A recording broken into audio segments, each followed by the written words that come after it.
Olá, meus queridos. Tudo bem com vocês? Vamos para mais uma aula de redação para o 9º ano do ensino fundamental. Hoje continuaremos falando de dissertação, mas com o tema dissertação subjetiva. Subjetividade versus objetividade. O que torna um texto subjetivo ou um texto objetivo? Bom, o texto objetivo, nós já vimos na aula passada, é aquele texto em que nós trazemos a nossa opinião de forma generalizada. Não há presença da primeira pessoa do discurso, do eu. Já o texto subjetivo, ele traz a presença da primeira pessoa do discurso, o eu, e pode estar permeado, ou seja, cheio de adjetivos, de sentimentos, enquanto que o texto objetivo não tem esses sentimentos aflorados, não pode aparecer. Então, mesmo sendo um texto de opinião própria, o texto objetivo não mostra que é uma opinião do escritor.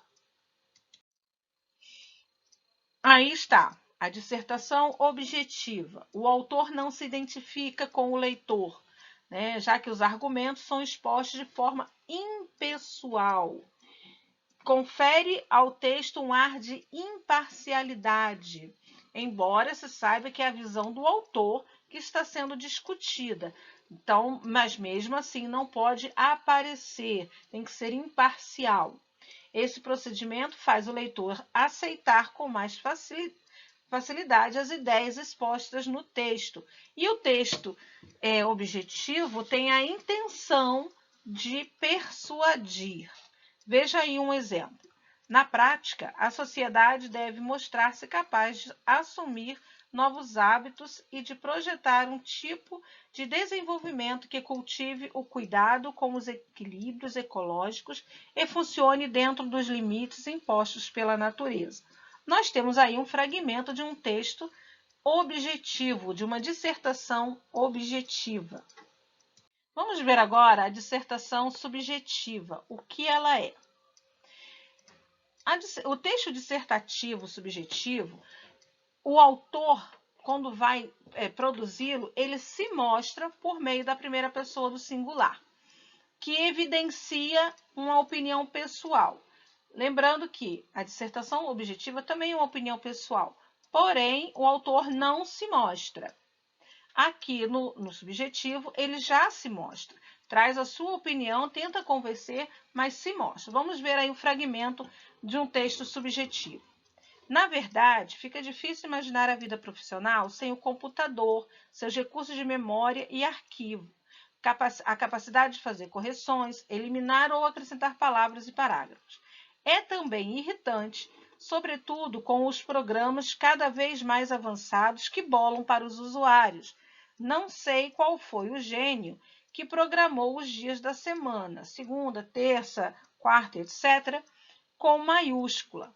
Neste fragmento aí, a gente pode perceber a presença do eu, né? E também a presença de sentimento. Lá no segundo período, é também irritante. Quando ele usa a palavra irritante, ele traz um sentimento, coisa que não é presente na dissertação objetiva.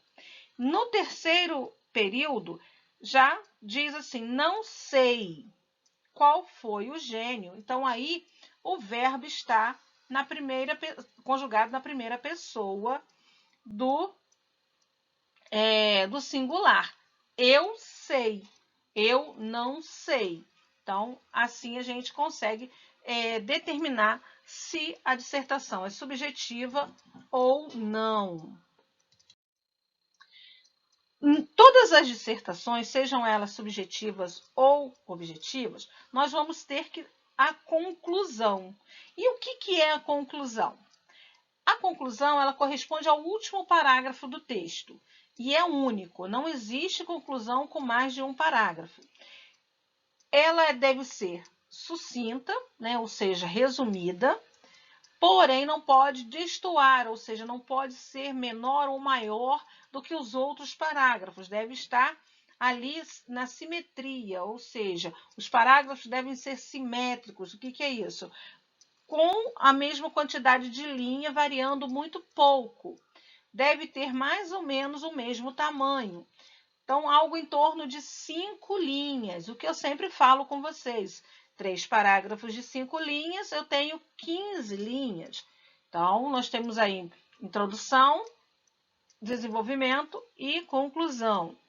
Na conclusão, deve-se retomar a ideia principal, que é a tese, né, que foi discutida, e tem que ter um tom de fechamento, né, de término, de encerramento de assunto.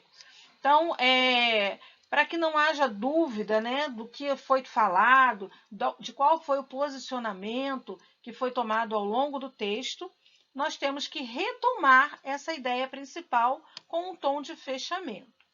Também deve apresentar soluções com propostas, né? É muito interessante que venha a proposta de ação social. Isso principalmente, né, em se tratando de texto objetivo, que será o nosso maior foco, porque as redações de Enem, concursos, etc., são basicamente objetivas. A grande maioria é objetiva. Então, sempre nesse foco. E também na linguagem, nós temos que ter muito cuidado.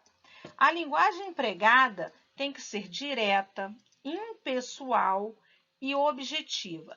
Essas três características, principalmente no texto objetivo, que deve prevalecer o sentido denotativo, ou seja, o sentido real das palavras. Então, no texto, na redação objetiva, na dissertação objetiva, isso aí é imprescindível, tem que existir. Não pode de jeito nenhum ser de outra forma. Já quando a gente vai escrever um texto subjetivo, uma dissertação subjetiva, aí sim, não é de caráter pessoal, subjetivo, a linguagem pode ser direta, mas também pode usar o sentido conotativo.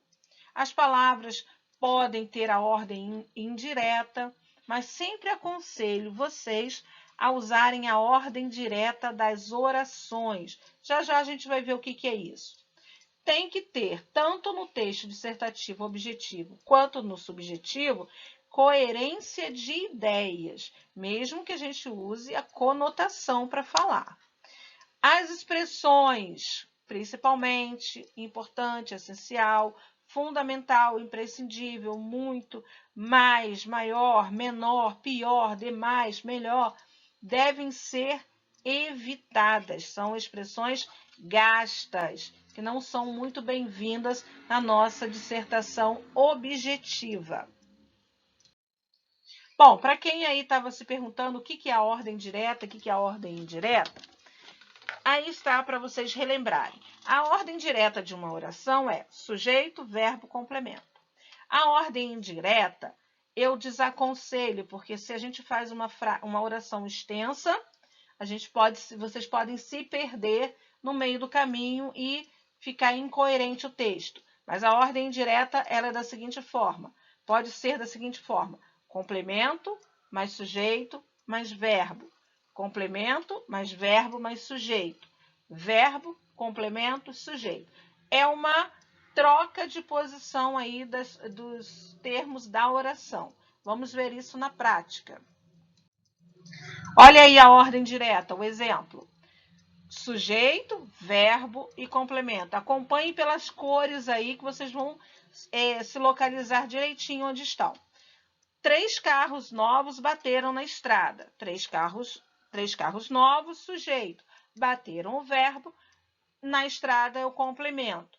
Então, aí eu tenho uma ordem direta, é aquela que eu aconselho a vocês a fazerem nas orações que vão compor a redação de vocês. Ordem indireta. A mesma frase, 3 versões diferentes. Na estrada, bateram 3 carros novos. Primeiro veio o complemento, depois o verbo, depois o sujeito. Segunda forma de escrever a ordem indireta. Na estrada, 3 carros novos bateram. Então, continua o complemento, o sujeito no meio e o verbo no final. Terceira forma, bateram na estrada 3 carros novos. Aí nós temos o início com o verbo, depois o complemento e depois o sujeito. Evitem essas 3 formas na ordem indireta e vão sempre colocando na ordem direta até vocês conseguirem fazer com mais segurança as redações de vocês. E para encerrar, o mestre Yoda, que é o mestre de falar as frases invertidas, né? Direito devem aprender vocês. Então, fiquem aí com essa mensagem aí do mestre Yoda. Curtam o nosso canal, curtam o vídeo e até a próxima aula.